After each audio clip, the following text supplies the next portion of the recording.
नमस्कार साथियों, मैं doctor Manoj Ahuja Ahuja news channel में आपका हार्दिक अभिनंदन करता हूं। आहूजा न्यूज बुलेटिन देखने से पहले हम आपको बता दें, हमारा न्यूज चैनल कोई प्रोफेशनल चैनल नहीं है। कानून की विशेष जानकारियां दिखाना, मौजूदा विधानसभा से संबंधित महत्वपूर्ण खबरें दिखाना और हमसे जो लोग जुड़े हुए हैं, हमारे सब्सक्राइबर्स, हमारे मित्र, हमारे शुभचिंतक, उनसे जुड़ी हुई महत्वपूर्ण खबरें दिखाना हमारे आहूजा न्यूज चैनल की पहली प्राथमिकता में शामिल है। आप भी हमारे आहूजा न्यूज चैनल के सदस्य बने। अगर आपने हमारे चैनल को सब्सक्राइब नहीं किया है तो सब्सक्राइब करें। तो आइए देखते हैं आज की विशेष खबरें आहूजा न्यूज चैनल बुलेटिन। कस्बे की स्कूल को पहली बार बोर्ड परीक्षा केंद्र के रूप में चिन्हित करने पर कस्बे वासियों में खुशी की लहर देखने को मिली। वहीं विद्यालय में कल से होने वाली परीक्षाओं की सभी तैयारियां पूर्ण कर व्यवस्थाएं चाक चौबंद कर दी गई है। कस्बे के निवासी सेवानिवृत्त वाइस प्रिंसिपल रामगोपाल बेरवा ने बताया, कस्बे के विद्यालय में कक्षा 10 व कक्षा 12 का बोर्ड परीक्षा केंद्र इसी साल बनाया गया है। जहां 10वीं बोर्ड परीक्षा गुरुवार को 8:30 बजे से प्रारंभ होगी। 10वीं के परीक्षार्थियों को 8 बजे परीक्षा केंद्र पर प्रवेश पत्र लेकर विद्यालय गणवेश में केंद्र पर पहुंचना होगा तथा केंद्र पर माध्यमिक परीक्षा के लिए 112 व उच्च माध्यमिक परीक्षा के लिए 77 परीक्षार्थियों का पंजीकरण किया गया है। परीक्षा केंद्र कोड O1223 रखा गया है। इस केंद्र पर राजकीय उच्च माध्यमिक विद्यालय नागोला, पारलिया व पिपलिया के विद्यार्थी परीक्षा दे सकेंगे। रचना गौड़ को बोर्ड परीक्षा केंद्र अधीक्षक तथा जितेंद्र प्रसाद शर्मा को अतिरिक्त केंद्र अधीक्षक तथा भागचंद को बोर्ड परीक्षा प्रभारी नियुक्त किया गया है। केंद्र पर प्रत्येक कक्ष में बोर्ड द्वारा सीसीटीवी कैमरे लगाकर चाक चौबंद व्यवस्था की गई है तथा समय समय पर उड़नदस्ते द्वारा परीक्षार्थियों की तलाशी ली जाएगी। सभी परीक्षार्थियों को निर्देशित किया गया है कि वह परीक्षा में किसी भी प्रकार के अनुचित साधनों का प्रयोग न करें तथा अनुचित सामग्री न लावें एवं शांतिपूर्वक परीक्षा देवें।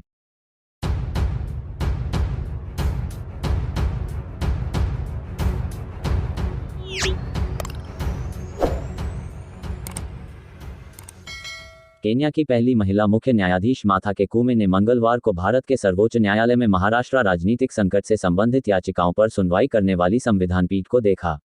न्यायमूर्ति कूमे का स्वागत किया गया और भारत के मुख्य न्यायाधीश DY चंद्रचूड़ द्वारा बार के सदस्यों से परिचय कराया गया, जो महाराष्ट्र राजनीतिक संकट पर याचिकाओं के एक बैच की सुनवाई कर रहे 5 न्यायाधीशों की संविधान पीठ का नेतृत्व कर रहे थे। वह 5 जजों के साथ कुछ देर बैठी और लंच के बाद के सत्र की कार्यवाही देखी। CJI चंद्रचूड़ ने कहा, हम अपने बीच मुख्य न्यायाधीश माथा के कूमे को पाकर बहुत सम्मानित महसूस कर रहे हैं, जो केन्या के सर्वोच्च न्यायालय की पहली महिला मुख्य न्यायाधीश हैं। वह उच्च पांडित्य की न्यायाधीश हैं, जिन्होंने व्यापक रूप से भारत में संवैधानिक कानून से संबंधित मुद्दों पर लिखा है। उसने हाल ही में मूल संरचना सिद्धांत पर एक निर्णय लिखा है जो केन्या में लागू होगा। उन्होंने आगे कहा कि मुख्य न्यायाधीश कूम भी उस बेंच का हिस्सा थे जिसने केन्या में LGBTQ के अधिकारों को मान्यता दी थी। उन्होंने कहा, लंच ब्रेक के दौरान हमने केन्याई मुख्य न्यायाधीश को शिवसेना के चल रहे मामले के बारे में जानकारी दी है। वरिष्ठ अधिवक्ता कपिल सिब्बल और महेश जेठमलानी, जो अदालत कक्ष में थे, ने भी बार की ओर से केन्याई मुख्य न्यायाधीश का स्वागत किया। CJI ने भी स्वागत किया।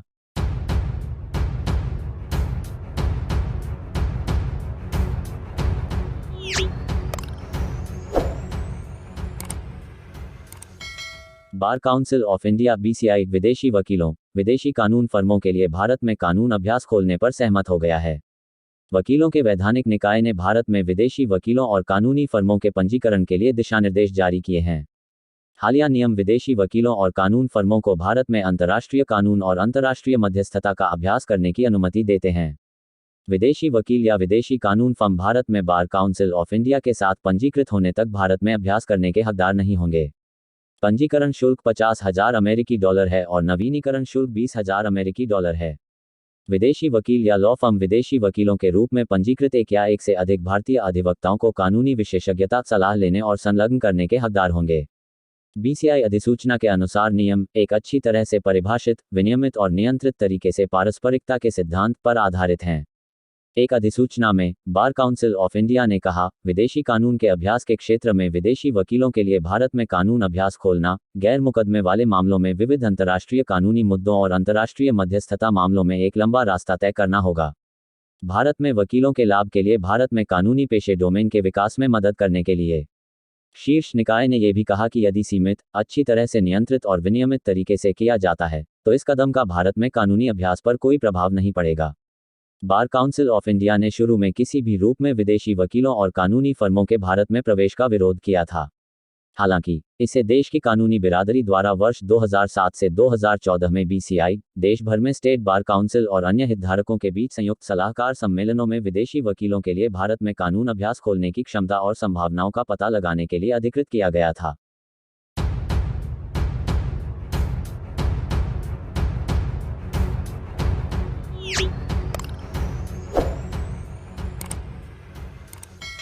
राष्ट्रीय उपभोक्ता विवाद निवारण आयोग (NCDRC) ने कहा कि भारतीय डाकघर अधिनियम ने डाक विभाग को इसके प्रसारण के दौरान किसी भी डाक वस्तु के नुकसान, देरी या क्षति के लिए किसी भी दायित्व से छूट प्रदान की है। NCDRC ने एक संशोधन याचिका को खारिज करते हुए कहा कि नियम का एकमात्र अपवाद वह मामला है जहां केंद्र सरकार व्यक्त शर्तों में देयता लेती है और घरेलू स्पीड पोस्ट लेखों की देरी के मामले में ग्राहकों द्वारा भुगतान किए गए स्पीड पोस्ट शुल्क वापस कर दिए जाते हैं। ये स्पष्ट है कि भारतीय डाकघर अधिनियम 1898 की धारा 6 सरकार यानी डाक विभाग को किसी भी डाक वस्तु के नुकसान, गलत वितरण, देरी या क्षति के कारण किसी भी देयता से प्रतिरक्षा प्रदान करती है। अध्यक्ष R.K. अग्रवाल और सदस्य SM कानिटकर की पीठ ने 9 मार्च को दिए आदेश में कहा, उन मामलों को छोड़कर जहां व्यक्त शर्तों में केंद्र सरकार द्वारा दायित्व लिया जाता है, को छोड़कर डाक द्वारा प्रसारण की प्रक्रिया। खंडपीठ ने कहा, मनी बैक गारंटी के हिस्से के रूप में समय समय पर निर्धारित वितरण मानदंडों से परे घरेलू स्पीड पोस्ट लेख की देरी की स्थिति में ग्राहक द्वारा भुगतान किए गए स्पीड पोस्ट शुल्क वापस कर दिए जाते हैं। इसने कहा कि डाक विभाग की ओर से सेवा में कोई कमी नहीं थी और जिला आयोग के आदेश को संशोधित करने वाले राज्य आयोग के आदेश को गलत नहीं ठहराया जा सकता। पीठ ने कहा, पुनरीक्षण याचिका विफल हो जाती है और तदनुसार खारिज की जाती है। NCDRC हरियाणा के योगेश कुमार द्वारा दायर एक पुनरीक्षण याचिका पर सुनवाई कर रहा था, जिन्होंने फरीदाबाद के जिला उपभोक्ता विवाद निवारण आयोग का रुख किया था, जिसमें दावा किया गया था कि एक कंपनी ने उन्हें 24 दिसंबर 2014 को स्पीड पोस्ट द्वारा आगरा के लिए एक छुट्टी पैकेज भेजा था, जिसे वितरित किया जाना था 24 घंटे से 48 घंटे के भीतर, लेकिन डाक 6 जनवरी 2015 को ही पहुंचाई गई, जिसके कारण कुमार दौरे का आनंद नहीं ले सके और उन्हें 30,000 रुपये का आर्थिक नुकसान हुआ, जिसके बाद उन्होंने जिला उपभोक्ता आयोग का रुख किया। दिसंबर 2015 में जिला आयोग ने डाक विभाग को निर्देश दिया कि कुमार द्वारा पैकेज टूर की बुकिंग पर खर्च की गई राशि के एवज में 9,760 रुपये और मानसिक तनाव और उत्पीड़न के कारण 2,200 रुपये के अलावा मुकदमेबाजी के खर्च के लिए 1,100 रुपये का भुगतान किया जाए। आदेश के खिलाफ फरीदाबाद में भारतीय डाक विभाग के अधीक्षक ने पंचकुला में हरियाणा राज्य उपभोक्ता विवाद निवारण आयोग के समक्ष अपील दायर की। अपील को स्वीकार करते हुए राज्य आयोग ने संबंधित डाक अधिकारियों को विभाग द्वारा स्वीकृत 78 रुपये के अलावा कुमार को 500 रुपये एकमुश्त मुआवजे के रूप में देने का निर्देश दिया। राज्य आयोग के आदेश के खिलाफ कुमार ने NCDRC का रुख किया था।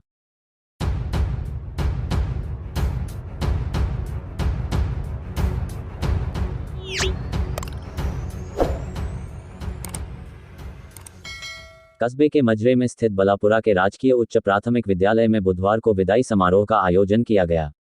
समारोह में 8वीं कक्षा के विद्यार्थियों को उज्जवल भविष्य की कामनाओं के साथ भावपूर्ण विदाई दी गई। अष्टम वर्ग के छात्रों के सम्मान में सप्तम वर्ग की छात्राओं ने रंगारंग सांस्कृतिक कार्यक्रम प्रस्तुति कर समा बांध दिया। छात्र छात्राओं ने अपने अनुभव को साझा किया और शिक्षक द्वारा बताए गए टिप्स को हमेशा याद रखने की बात कही। बच्चों के द्वारा गाई गई विदाई गीत से छात्र छात्राओं और शिक्षक के आंखों से आंसू निकल पड़े। अष्टम वर्ग के छात्र छात्राओं को सप्तम वर्ग के बच्चों ने बुके देकर व फूल माला पहनाकर स्वागत किया। परंपरा के अनुसार तिलक लगाकर सम्मानित किया। विद्यार्थियों को प्रधानाध्यापक सुरेंद्र सिंह गौड़ ने कहा कि मेहनत ही सफलता की कुंजी है।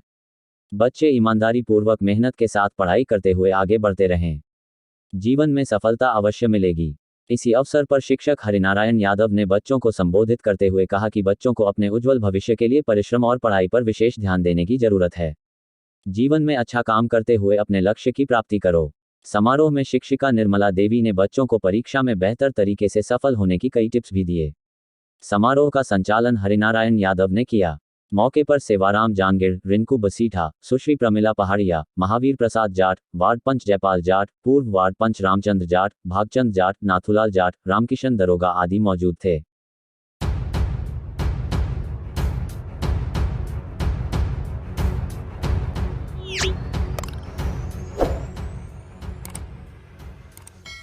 कांग्रेस सेवादल कमेटी ने फागोत्सव के दौरान होली स्नेह मिलन कार्यक्रम में फूलों से होली खेलकर व एक दूसरे के गले मिलकर मुंह मीठा करवाया।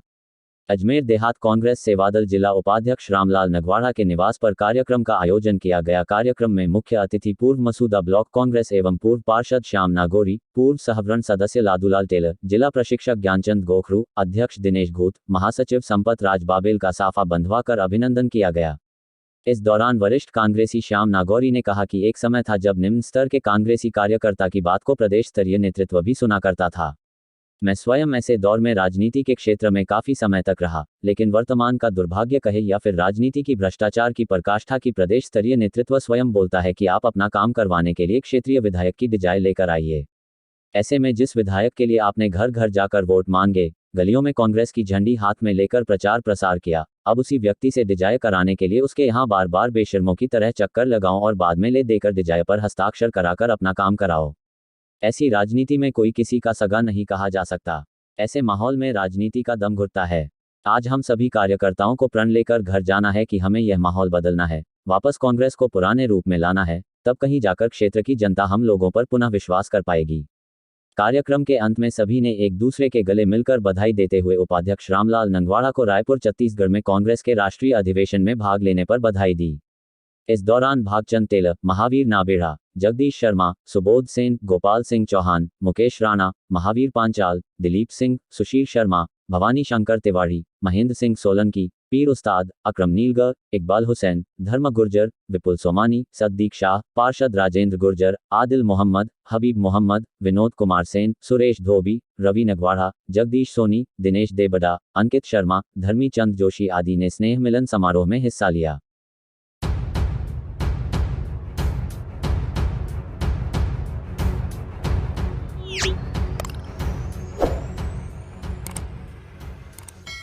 केकड़ी विधायक डॉक्टर रघु शर्मा के वीडियो वायरल होने के बाद जहां मसूदा विधानसभा में विधायक राकेश पारीक के खिलाफ आवाज बुलंद होने लगी है तथा जनता के द्वारा विधायक राकेश पारीक का पुतला फूंका जा रहा है, वहीं आज बांदनवाड़ा के समाजसेवी एडवोकेट डॉक्टर मनोज आहूजा और भाजयुमो प्रदेश कार्यकारिणी के सदस्य गुमान सिंह राठौड़ के नेतृत्व में बांदनवाड़ा नायब तहसीलदार राकेश पारीक को मुख्यमंत्री के नाम ज्ञापन देते हुए बांदनवाड़ा व भिनाई को अजमेर जिले में ही रखने की मांग की है।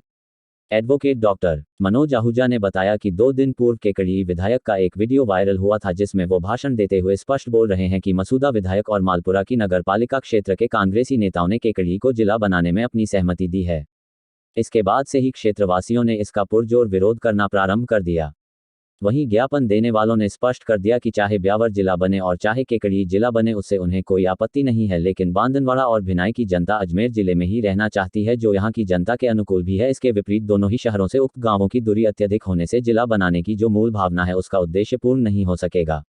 ज्ञापन देते समय भिनाई के समाजसेवी व हिंदूवादी नेता ओम प्रकाश भट्ट तथा सनातन धर्म मंडल के पूर्व अध्यक्ष तारा प्रकाश जोशी व बांदनवाड़ा के कांग्रेसी नेता कानाराम गुर्जर, इकबाल खन्ना, दीपक भाटी, जयसिंह सैन सहित काफी ग्रामीण मौजूद रहे।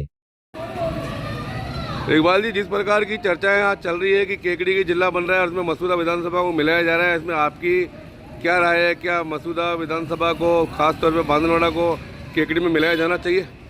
हमारी तो यही राय है। हम तो अजमेर ज़िले में रहना चाहते हैं। हमारा ये हाईवे का प्रोजेक्ट चल रहा है, हाईवे में है। हम केकड़ी को क्यों जाओ? केकड़ी अलग व्यवस्था क्यों है? हमारे लिए तो अजमेर व्यवस्था बहुत बढ़िया है। अजमेर ज़िला ही होना चाहिए हमारे लिए। तो आप इसके लिए क्या सरकार से क्या मांग करते हो? हम सरकार से विरोध करेंगे कि भाई हमारे को तो अजमेर ज़िले में रखो, हम केकड़ी ज़िले में नहीं रहना चाहते हैं। क्या शुभ नाम आपका? इकबाल मोहम्मद। कहाँ के रहने वाले हो? हम बांदनवाड़ा के रहने वाले हैं।